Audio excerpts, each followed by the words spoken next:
आज हम बात करेंगे हुमायूं कबीर के बारे में, जो वर्तमान में पश्चिम बंगाल के मुर्शिदाबाद जिले से टीएमसी यानी तृणमूल कांग्रेस के विधायक हैं। हाल ही में अपने बयान के कारण सुर्खियों में नजर आए। हाल ही में उन्होंने बाबरी मस्जिद के पुनर्निर्माण के बारे में बड़ा बयान दे दिया, जिसके बाद राजनीतिक और सामाजिक हलचल बढ़ती चली गई। उनके इस बयान ने विपक्षी पार्टियों और मीडिया में तीव्र प्रतिक्रियाएं पैदा की हैं। कई लोग इसे धार्मिक और सांप्रदायिक मुद्दा मान रहे हैं, जबकि कुछ इसे चुनावी रणनीति और मुस्लिम वोट बैंक की राजनीति का हिस्सा बता रहे हैं। उनके इस कदम ने उन्हें विवादास्पद लेकिन प्रभावशाली राजनीतिक चेहरे के रूप में प्रस्तुत किया है। नमस्कार, आप देख रहे हैं द न्यूज़ 15 और मैं हूं आपके साथ मनीष कुमार सैनी। बात कर लेते हैं हुमायूं कबीर के बारे में, जिनके एक बयान ने राजनीति में बड़ी हलचल पैदा कर दी है। दरअसल हुमायूं कबीर का जन्म 3 जनवरी 1963 को पश्चिम बंगाल के मुर्शिदाबाद जिले में हुआ था। उनके परिवार की राजनीतिक पृष्ठभूमि और क्षेत्रीय पहचान ने उन्हें राजनीति की दिशा में अग्रसर किया। शिक्षा के क्षेत्र में उन्होंने स्थानीय स्कूलों और कॉलेजों से अपनी पढ़ाई पूरी की और सामाजिक मामलों में सक्रिय रहे। उनका करियर प्रारंभिक दिनों में स्थानीय राजनीति और सामाजिक गतिविधियों तक सीमित रहा, लेकिन समय के साथ उन्होंने विधानसभा चुनाव में भी भाग लेना शुरू किया और 2011 में कांग्रेस के टिकट पर चुनाव लड़ा। 2021 में उन्होंने टीएमसी से मुर्शिदाबाद के भरतपुर निर्वाचन क्षेत्र से जीत हासिल की और विधायक बने। इसके बाद उन्हें राज्य सरकार में मंत्री पद भी मिला। हुमायूं कबीर अपने क्षेत्र में मुस्लिम समुदाय के बीच काफी ज्यादा प्रभावशाली और उनकी सोच में धार्मिक पहचान और उसके साथ साथ सांप्रदायिक राजनीतिक भाषा स्पष्ट रूप से दिखाई देती है। हाल ही में हुमायूं कबीर ने घोषणा की है कि मुर्शिदाबाद जिले के बेलडांगा में एक नई बाबरी मस्जिद का निर्माण किया जाएगा। उन्होंने इसे मुस्लिम भावनाओं का सम्मान और गरिमा का प्रतीक बताते हुए कहा कि मस्जिद का निर्माण लगभग 3 वर्षों में पूरा होगा। उन्होंने खुद 1 करोड़ रुपए दान करने की बात कही और ट्रस्ट बनाने की योजना भी बनाई, जिसमें स्थानीय मदरसों के अध्यक्ष और सचिव शामिल होंगे।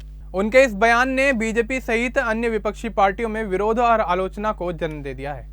बीजेपी ने इसे वोट बैंक की राजनीति और सांप्रदायिक उकसावे की कोशिश बताया, जबकि कुछ मुस्लिम और धार्मिक नेता भी इसके पक्ष में और विपक्ष में अपनी मिलीजुली प्रतिक्रियाएं देते नजर आए। हुमायूं कबीर का यह कदम टीएमसी के लिए भी चुनौतीपूर्ण साबित हो सकता है। पार्टी का अनुशासन समिति ने उन्हें चेतावनी जारी की है और कहा है कि उनके बयान पार्टी की छवि को नुकसान पहुंचा सकते हैं। कुछ जिला नेताओं ने भी उनके बयान पर आपत्ति जताई और उन्हें अपमानित महसूस कराया।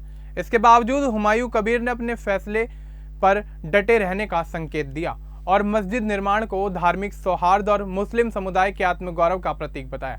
उनका यह कदम केवल धार्मिक भावना की पूर्ति नहीं बल्कि सियासी रणनीति भी माना जा रहा है, क्योंकि मुर्शिदाबाद में मुस्लिम वोटों का प्रभाव काफी बड़ा है। हुमायूं कबीर के विवादित बयान और मस्जिद निर्माण की योजना ने न केवल बंगाल बल्कि पूरे देश में चर्चा का विषय बना दिया है।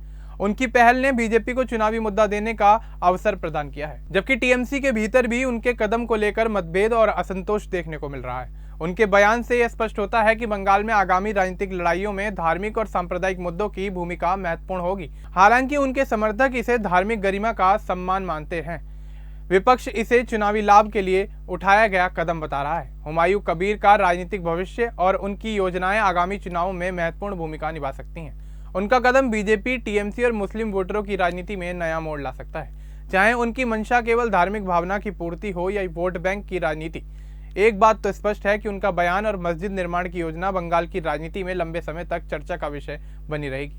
उनके नेतृत्व में मुस्लिम समुदाय की सक्रिय भागीदारी और उनकी राजनीतिक चालें क्षेत्रीय राजनीति में महत्वपूर्ण बदलाव ला सकती हैं। इस विवादित मुद्दे ने उन्हें विवादास्पद लेकिन प्रभावशाली नेता के रूप में प्रस्तुत किया है और भविष्य में उनके कदमों की निगरानी राजनीतिक विश्लेषकों के लिए जरूरी हो गई है। हुमायूं कबीर पश्चिम बंगाल की राजनीति में एक महत्वपूर्ण और विवादास्पद चेहरा बन चुके हैं। उनका बाबरी मस्जिद निर्माण का बयान न केवल धार्मिक भावना का प्रतीक है बल्कि चुनावी रणनीति और मुस्लिम वोट बैंक की राजनीति का भी संकेत देता है। उनका कदम बीजेपी और टीएमसी दोनों के लिए चुनौतीपूर्ण है और उनके राजनीतिक भविष्य पर लंबे समय तक प्रभाव डालेगा। उनकी पहल ने बंगाल और भारत की राजनीति में धार्मिक और सियासी मुद्दों की जटिलता को सामने रखा है। हुमायूं कबीर की यह कहानी राजनीतिक, धर्म और समाज के बीच के संवेदनशील संतुलन को दर्शाती है और भविष्य में उनकी चालें भारतीय राजनीति में महत्वपूर्ण बदलाव ला सकती हैं। तो दोस्तों, हुमायूं कबीर के इस बयान के बारे में आपका क्या कुछ कहना है, हमें कमेंट बॉक्स में जरूर बताएं। बाकी इस तरह की और अपडेट्स के लिए हमारे चैनल को सब्सक्राइब करना ना भूलें। धन्यवाद।